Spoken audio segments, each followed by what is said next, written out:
Arizona became a state on February 14, 1912. This is in the middle of what became known as the Progressive Era in the United States.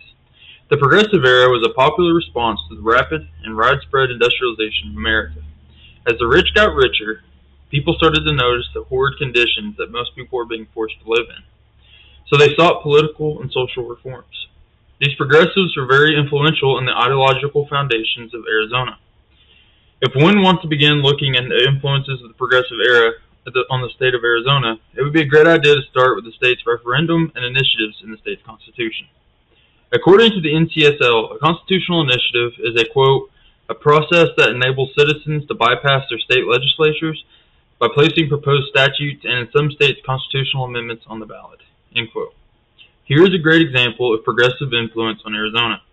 With the initiative, and as we will see, the referendum, Arizona is allowing direct democracy to thrive in the state. This allows the people to override power over representatives in the state if they are not operating for the will of the people. The founders of Arizona saw this as a great tool to use against the political corruption that had come to define the Gilded Age. To them, this could prevent a tyranny of the minority. After the initiative, we have the referendum.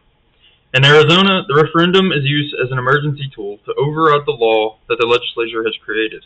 According to NCSL, quote, the popular referendum allows voters to approve or repeal an act of the legislature. If the legislature passes a law that voters do not approve of, they may gather signatures to demand a popular vote on the law, end quote.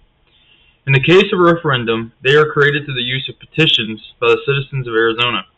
If enough people sign a petition, the legislature is forced to accept the results of the popular vote, and the law is overridden. Initiatives are a little different. Arizona's method of initiative is called a direct process. This process simply requires enough votes to sign a petition and submit the petition to the State Secretary of State's office.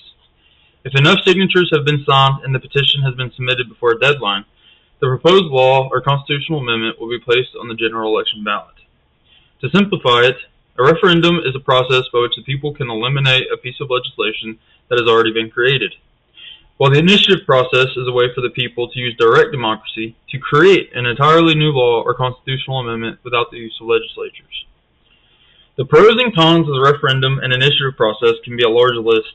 For starters, an easy con for both would be the ability for them to create extreme divides and reactions in a country. If an issue is boiled down to a yes or no vote, and the entirety of the population gets a say, the issue can cause widespread anger, resentment, and arguments, and perhaps even violence. For example, in Bleeding, Kansas, a popular vote was used to decide whether or not slavery would be expanded into the new state of Kansas. What happened is kind of obvious from the name, but Kansas would bleed. Widespread violence across the state, election fraud, and all kinds of criminal behavior occurred to try and force the vote in favor of each side. Direct democracy can be a great idea, but in some cases, it can also be a disaster. Another con is that significant political, social, and legal changes can occur without the consent of much of the population. For example, in the country of Colombia, a referendum was used to decide the fate of a civil war that had been raging for over half a century. As the government and the rebels had reached a peace deal, a referendum was used to decide if the peace deal should be accepted by the government.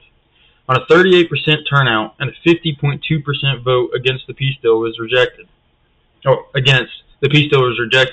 And the country was forced to fight on. However, there can also be pros to the referendum and initiative processes. A great pro of both is that it includes the general population in the matter of state and encourages the population to be educated and participate in civil matters. If major decisions are left to the decision-making of the population, then the population will be more likely to educate themselves to make better decisions. Another great benefit of using direct democracy in this way is that it can ensure political stability in certain decisions. If a matter is being argued in the legislature, a popular vote can resolve the debate and ensure a better flow of governance and a better cooperation between politicians and the people. In Arizona's case, both the referendum and initiative process that has been described in this video are both great ways to incorporate direct democracy into the government of Arizona, and I believe it to be an effective way to live up to the ideas set out by the progressive founders of Arizona.